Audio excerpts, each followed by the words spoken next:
डॉब info की एक नई वीडियो में आपका स्वागत है।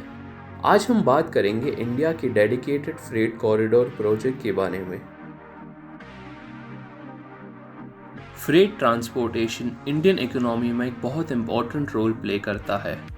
इंडियन रेलवेज ने बहुत ज़्यादा फ्रेट वॉल्यूम्स बिना किसी ज़्यादा इन्वेस्टमेंट, इंफ्रास्ट्रक्चर, ज़्यादा एक्सेल लोड, कम ट्रांसपोर्टेशन कॉस्ट और इम्प्रूव्ड ऑपरेशनल मार्जिन्स देखी है। पिछले 2-3 सालों में रेलवे में फ्रेट ट्रांसपोर्टेशन 8 से 11% बढ़ा है, जिसे 11th 5-year प्लान के एंड तक 110 करोड़ टन पर होने का एस्टिमेशन है। रेलवे के रेवेन्यू में फ्रेट ट्रांसपोर्टेशन के 67% कंट्रीब्यूशन को देखते हुए सरकार ने डेडिकेटेड फ्रेट कॉरिडोर (DFC) के कंस्ट्रक्शन के लिए स्टेट ऑफ आर्ट टेक्नोलॉजी और रेलवे के इंफ्रास्ट्रक्चर को बढ़ाने का डिसीजन लिया है। इस ट्रांसफॉर्मेशन से न केवल रेल इंफ्रास्ट्रक्चर का मॉडर्नाइजेशन होगा, बल्कि फ्रेट ट्रांसपोर्टेशन की कैपेसिटी भी बढ़ेगी, जिससे ओवरऑल कॉस्ट कम होगी। डेडिकेटेड फ्रेट कॉरिडोर (DFC) एक हाई स्पीड और हाई कैपेसिटी रेल कॉरिडोर है, जो स्पेसिफिकली फ्रेट ट्रांसपोर्टेशन के लिए डेडिकेटेड है।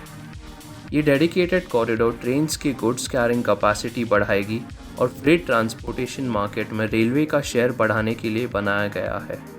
इसके अलावा इंफ्रास्ट्रक्चर को वर्ल्ड क्लास बनाने, रेलवे की एफिशिएंसी बढ़ाने और फास्ट ट्रांजिट और एम्प्लॉयमेंट जनरेशन में मदद करेगा।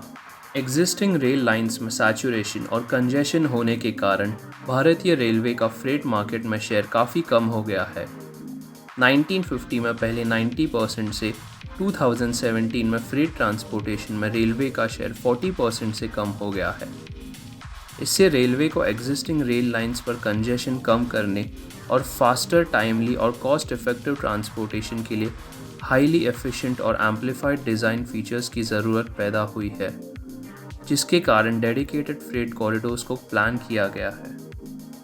अप्रैल 2005 में भारत और जापान ने डेडिकेटेड रेल कॉरिडोर्स की फीजिबिलिटी स्टडी और फाइंडिंग के लिए कोलैबोरेशन की अनाउंसमेंट की और RITES को ईस्टर्न और वेस्टर्न दोनों कॉरिडोर्स की फीजिबिलिटी स्टडी करने कहा गया था, जिसके बाद प्लानिंग कमीशन की टास्क फोर्स तैयार की गई, जो दिल्ली मुंबई वेस्टर्न और दिल्ली हावड़ा ईस्टर्न के लिए कंसेप्ट पेपर प्रिपेयर करेगा और इन कॉरिडोर्स की प्लानिंग, फंडिंग, कंस्ट्रक्शन और ऑपरेशन के लिए एक नई ऑर्गेनाइजेशन स्ट्रक्चर सजेस्ट करेगा।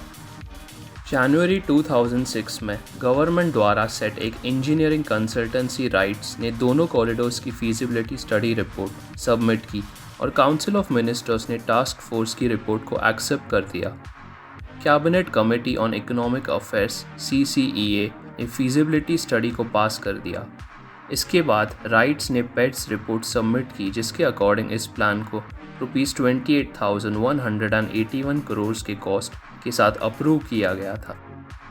भारत के 11th 5-year प्लान के तहत रेल मंत्रालय ने एक नया डेडिकेटेड फ्रेट कॉरिडोर का कंस्ट्रक्शन शुरू किया।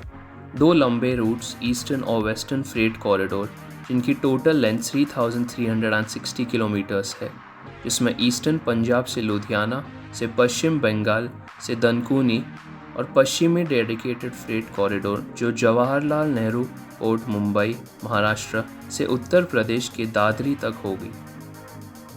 टेक्नोलॉजी की अपग्रेडेशन, इंक्रीज इन प्रोडक्टिविटी और ट्रांसपोर्टेशन कॉस्ट को कम करना इस प्रोजेक्ट का मेन फोकस है।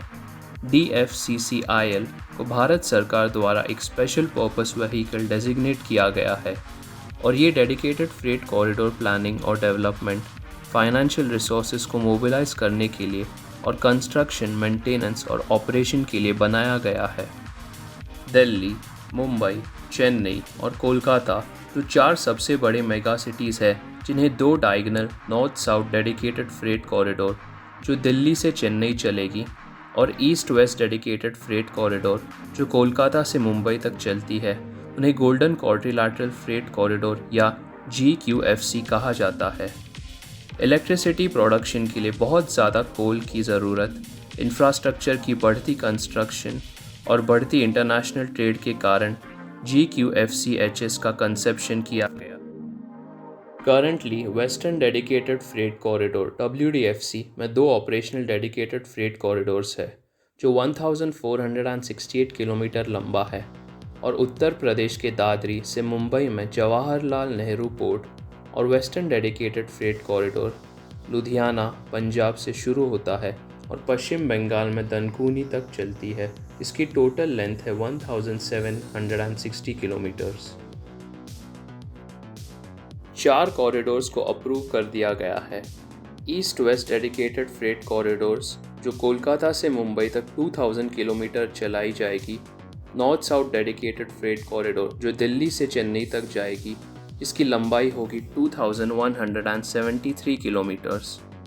East Coast dedicated freight corridor Kharagpur से विजयवाड़ा चलेगी और जिसकी लंबाई होगी 1100 किलोमीटर्स।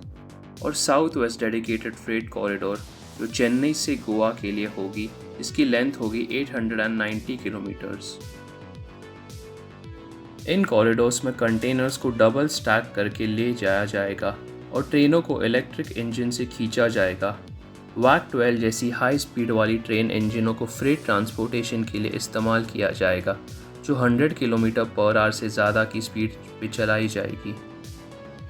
ईस्टर्न DFC प्लान में 104 ब्रिजेस, 368 रोड ओवर ब्रिजेस या ROBs, 189 रोड अंडर ब्रिजेस या RUBs और 21 फ्लाईओवर्स का कंस्ट्रक्शन इंक्लूडेड है। इसमें 9 मौजूद ROBs का रिकंस्ट्रक्शन और 10 मौजूद ROBs का एक्सटेंशन भी इंक्लूडेड है। वेस्टर्न DFC प्लान में 4 किलोमीटर लंबे टनल्स, 262 ब्रिजेस, 33 फ्लाईओवर्स, 505 ROBs और 200 ROBs का कंस्ट्रक्शन इंक्लूडेड है। वेस्टर्न DFC में 24 एग्जिस्टिंग ROBs का रिकंस्ट्रक्शन और 10 एग्जिटिंग ROBs भी इंक्लूडेड है। नवंबर 2019 के एंड तक टोटल 211 ब्रिजेस का कंस्ट्रक्शन पूरा हो चुका था और 145 अभी अंडर कंस्ट्रक्शन है। इसके अलावा 561 में 271 ROBs कमीशन्ड है और 259 अंडर कंस्ट्रक्शन है। 296 में से 67 ROBs का कंस्ट्रक्शन पूरा हो चुका है और 138 अंडर कंस्ट्रक्शन है। वेस्टर्न DFC के कंस्ट्रक्शन कॉस्ट लगभग 67% जापान इंटरनेशनल कोऑपरेशन एजेंसी के द्वारा दी गई $4 बिलियन की सॉफ्ट लोन से फंडेड है। बची हुई फंडिंग रेल मिनिस्ट्री द्वारा इक्विटी में की गई है। ईस्टर्न DFC का कंस्ट्रक्शन वर्ल्ड बैंक और रेल मिनिस्ट्री के द्वारा फंडेड है। DFC भारत को डीजल प्रोपेल्ड फ्रेट ट्रेन्स और fossil fuel based road traffic से इलेक्ट्रिसिटी बेस्ड रेलवे लोकोमोटिव्स पे माइग्रेट करने में मदद करेगा, जिससे भारत को अपने पेरिस क्लाइमेट अकॉर्ड के टारगेट को हासिल करने में मदद करेगा। भारत रिन्यूएबल एनर्जी सोर्सेज जैसे सोलार, विंड और न्यूक्लियर से इलेक्ट्रिसिटी का प्रोडक्शन होने से देश के इलेक्ट्रिसिटी जनरेशन कैपेसिटी बढ़ गए और भारत की इलेक्ट्रिसिटी की नीड्स पूरी हो जाती है। भारत के एग्जिस्टिंग पैसेंजर रेलवे नेटवर्क में सेमी हाई स्पीड और हाई स्पीड ट्रेन्स को चलाया जाएगा, क्योंकि ज़्यादातर फ्रेट ट्रेन्स DFC में माइग्रेट करेंगी। अपने अपने विचार कमेंट सेक्शन में बताएं और हम अगले वीडियो में मिलेंगे।